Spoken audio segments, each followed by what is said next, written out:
Erling Haaland dan Kylian Mbappe.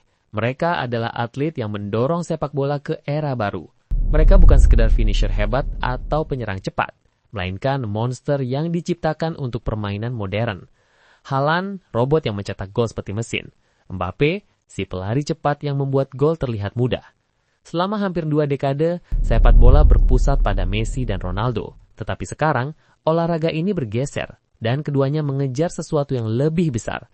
Mereka bukan hanya mengejar trofi, dan bukan juga mengejar angka, melainkan mereka berlomba untuk membentuk generasi terhebat sepak bola. Haaland dan Mbappe kini menjadi rivalitas utama baru di dunia sepak bola. Setelah bertahun-tahun, orang-orang bertanya-tanya siapa yang bisa menggantikan Messi dan Ronaldo. Dan sekarang, Anda sudah punya jawabannya. Namun, yang membuat rivalitas ini istimewa bukan hanya angka-angkanya, melainkan apa yang diwakili oleh keduanya. Sepak bola saat ini lebih atletis daripada sebelumnya, dan Haaland serta Mbappe adalah cetak birunya.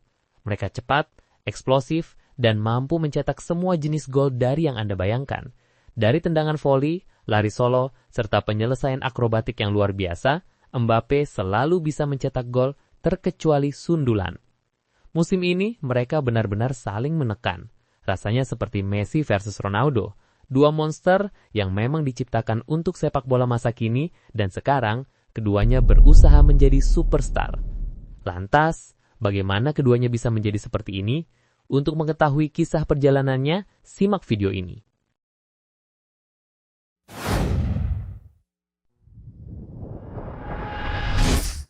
Mulai detik ini, kita menyaksikan secara langsung dua pemain yang memantapkan diri di antara para pemain terbaik sepanjang masa. Karena ingat, kedua pemain ini tidak datang begitu saja. Karena orang-orang sudah tahu bahwa mereka akan menjadi pemain istimewa sejak awal. Kylian Mbappe melejit di usia 17 bersama Monaco. Mereka mencapai semifinal Liga Champions dan membuat Eropa mulai memperhatikannya. Penampilannya melawan City asuhan Pep terasa seperti momen ketika semua orang menyadari betapa hebatnya dia sebenarnya. Kecepatan dan dribblenya terlalu kuat untuk pertahanan City pada kala itu. Kemudian dia pindah ke PSG dan mulai mencatatkan statistik permainan setiap tahun. Saat berusia 19 tahun, dia bukan lagi sekedar bintang yang sedang naik daun. Dia adalah pemenang Piala Dunia bersejarah.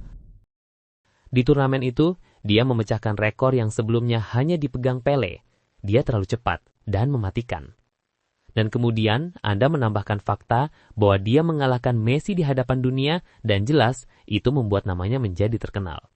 Menurut banyak orang, pertandingan melawan Argentina adalah momen penyerahan tongkat estafet. Namun Messi bangkit mengalahkannya di final 4 tahun kemudian. Kebangkitan Haaland juga sama gilanya. Di usia 19 tahun, ia melakoni debut Liga Champions untuk RB Salzburg dan mencetak hat-trick layaknya biasa saja. Dalam beberapa bulan, ia berhasil menaklukkan pertahanan tim-tim Bundesliga di Dortmund dan mencetak rekor gol yang belum pernah dipecahkan oleh pemain seusianya. Di usia 20 tahun, ia memenangkan sepatu emas Liga Champions, menjadi pemain termuda yang meraihnya sekaligus mengalahkan Mbappe dalam perebutan gelar tersebut. Atas pencapaian itu semua, keduanya mencapai angka-angka yang luar biasa di usia remaja.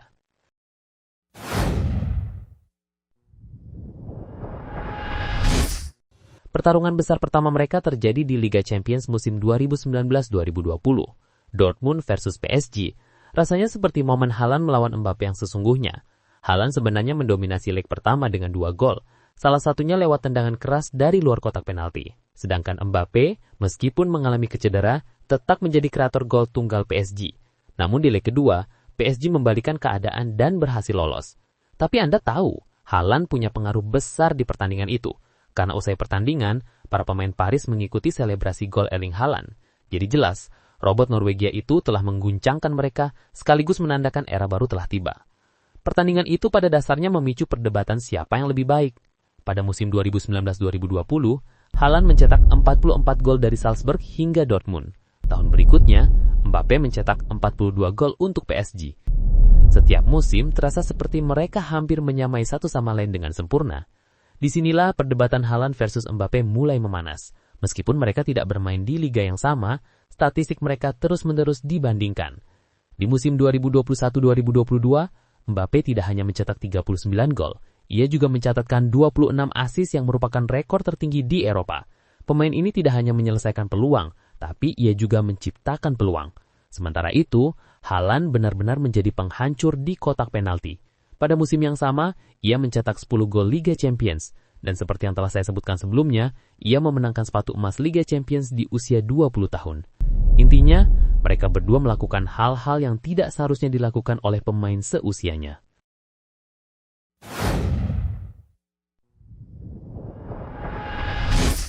Di akhir musim 2022, terlihat jelas bahwa mereka berdua siap untuk level berikutnya. Haaland mulai melirik Liga Primer dan Mbappe terus dikaitkan dengan Real Madrid. Semua orang tahu bahwa rivalitas yang sesungguhnya akan dimulai setelah mereka berdua mencapai panggung terbesar dalam sepak bola. Pada tahun 2022, rivalitas ini memasuki babak baru. Haaland pindah ke Manchester City, sementara Mbappe memilih bertahan di PSG. Sejak saat itu, karir mereka menempuh jalan yang berbeda. Liga yang berbeda, tekanan yang berbeda, ekspektasi yang berbeda. Namun, orang-orang terus membandingkan mereka setiap minggu. Dampak Haaland di City begitu instan dan membuat semua terkejut. Musim pertamanya di Liga Primer, ia memecahkan rekor pencetak gol terbanyak sepanjang masa dengan 36 gol. Dan ia melakukannya dalam jumlah pertandingan yang lebih sedikit daripada yang pernah dicapai siapapun. Di semua kompetisi, ia mencetak 52 gol atau yang terbanyak yang pernah dicetak pemain Liga Primer dalam satu musim. Tidak hanya itu, gol-golnya juga membantu City memenangkan treble pertama mereka. Dalam semalam, ia berubah dari salah satu striker muda terbaik menjadi salah satu pesepak bola paling dominan di dunia. Ia benar-benar berada di podium Ballon d'Or dan hanya kalah karena ia bersaing dengan para legenda. Perjalanan Mbappe sedikit berbeda. Ia mencetak lebih dari 40 gol di musim 2022-2023 dan secara realistis membawa PSG di punggungnya di sebagian besar pertandingan besar. Namun, para penggemar Paris terus gagal di Liga Champions yang membuat segalanya menjadi rumit. Di luar lapangan, masa depannya selalu penuh drama. Ada pembicaraan tentang kontrak barunya, rumor Madrid, berita utama yang tidak ada habisnya dengan namanya. Bakatnya memang tak terbantahkan, tetapi semua orang menanyakan pertanyaan yang sama. Di mana trofi UCL-nya? Sekarang ketika ia menghadapi drama di level klub dan kekalahan Piala Dunia 2022, Mbappe menunjukkan bahwa ia sangat siap untuk momen-momen terbesar. Dengan Haaland menumpuk trofi di City, Mbappe menumpuk penghargaan dan statistik individu, menunggu momen yang tepat untuk bergerak. Rivalitas selama tahun-tahun ini lebih banyak bernuansa narasi daripada pertarungan langsung. Orang-orang berdebat, siapa di antara mereka yang akan memenangkan Ballon d'Or berikutnya. Haaland hampir saja menang, tetapi Mbappe juga menjalani musim individu yang hebat.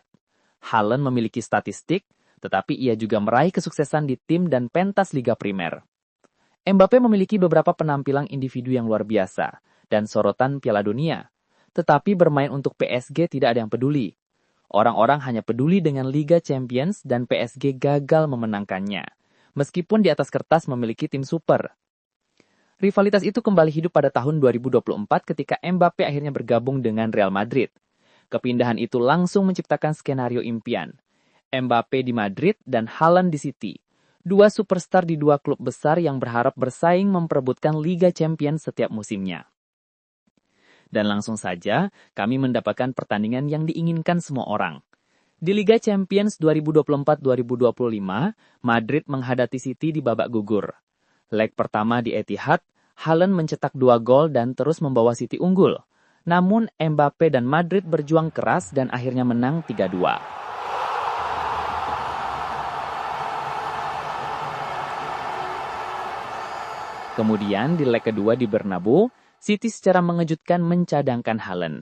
Tanpa pemain Norwegia itu di lapangan, Mbappe mengambil alih, mencetak hat-trick, membawa Madrid lolos dan membuat seluruh stadion menyerukan namanya. Sejak pertandingan itu, rivalitas mereka terasa lebih nyata daripada sebelumnya. Para penggemar kini menantikan setiap undian Liga Champions dengan harapan akan ada pertarungan City versus Madrid lagi. Meskipun mereka berada di liga yang berbeda, perbandingannya tidak pernah berhenti.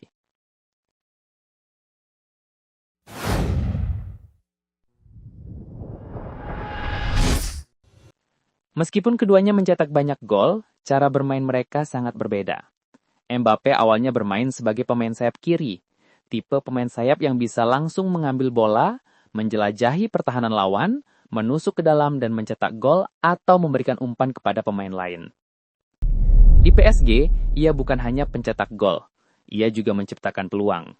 Ada banyak musim di mana ia mencetak 30 hingga 40 gol dan kemudian lebih dari 20 assist. Kecepatannya, kemampuan menggiring bolanya, dan kemampuannya untuk menciptakan sesuatu dari ketiadaan menjadikannya salah satu pemain paling berbahaya di dunia. Namun, ketika ia pindah ke Madrid, perannya berubah. Vini menguasai sayap kiri di depan sehingga Mbappe bergeser ke peran nomor 9. Itu perubahan yang cukup besar. Ia memang bermain lebih ke tengah di musim terakhirnya di PSG. Tetapi ia masih harus berhadapan dengan bek-bek di belakangnya dan tetap berada di posisi yang lebih tinggi di lapangan. Namun ia langsung beradaptasi. Meski musim pertamanya agak mengecewakan, ia tetap mencetak 44 gol. Sekarang, ia lebih fokus pada penyelesaian akhir dan menjadi pembunuh di kotak penalti. Sambil tetap mengasah kemampuan bermain sayapnya. Beberapa orang mungkin berpendapat bahwa ia masih lebih berbahaya di sayap. Tetapi statistik menunjukkan bahwa ia elit di lini depan manapun. Sedangkan Haaland selalu menjadi pemain nomor 9 klasik. Dulu di Salzburg dan Dortmund, tugasnya sederhana, berlari di belakang pertahanan, masuk ke kotak penalti dan langsung mencetak gol. Dan ia melakukannya berulang kali. Kecepatannya, terutama untuk seseorang yang tingginya hampir 2 meter, mengejutkan banyak orang. Begitu ia mulai bergerak, para penjaga tak mampu menghentikannya. Permainannya sangat lugas, sentuhan minimal tapi golnya maksimal. Ia melakukan yang sama di musim pertamanya di City. Namun belakangan ini, ia telah mengembangkan permainannya. Pep minta ia untuk lebih terlibat untuk melakukan lebih daripada mencetak gol. Ia sekarang membantu tim membangun permainan, terkadang turun lebih dalam, terlibat dalam rangkaian umpan, dan bahkan lebih banyak bertahan. Statistik musim ini menunjukkan ia mendapatkan lebih banyak sentuhan dan lebih banyak aksi bertahan dibandingkan tahun-tahun sebelumnya.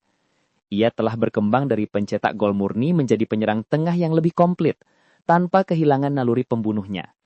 Bahkan dengan tanggung jawab ekstra, ketajaman mencetak golnya tidak menurun. Dan kemudian dalam hal fisik, Haaland seperti tank baja. Ia lebih kuat, lebih sulit direbut bolanya, dan ia mendominasi bek lawan dengan cara yang tidak bisa dilakukan Mbappe.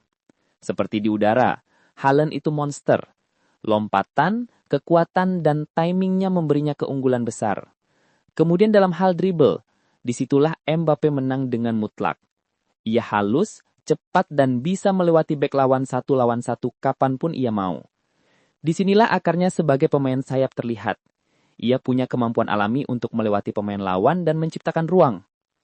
Haaland memang mengubah Manchester City sejak dari hari pertama. Kehadirannya saja memaksa pertahanan lawan untuk bertahan lebih dalam, yang membuka ruang bagi menengah City. Mbappe di Madrid, ia menjadi bintang yang bisa menentukan pertandingan dalam sekejap.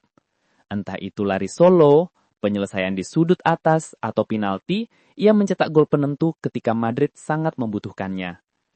Kesimpulannya, keduanya memiliki gaya yang sangat berbeda, tetapi tidak terhentikan dengan caranya masing-masing, dan itulah yang membuat rivalitas ini begitu spesial. Tentu saja, sebaik apapun ia bermain, mereka tidak akan pernah menjadi Messi dan Ronaldo. Itulah sekilas review antara Kylian Mbappe dan Erling Haaland yang telah kita simak bersama. Jika kalian ingin menambahkan atau sekedar dukungan, silakan tinggalkan jejak di kolom komentar. Terima kasih sudah menonton hingga detik ini, dan tunggu ulasan informatif lainnya di video selanjutnya.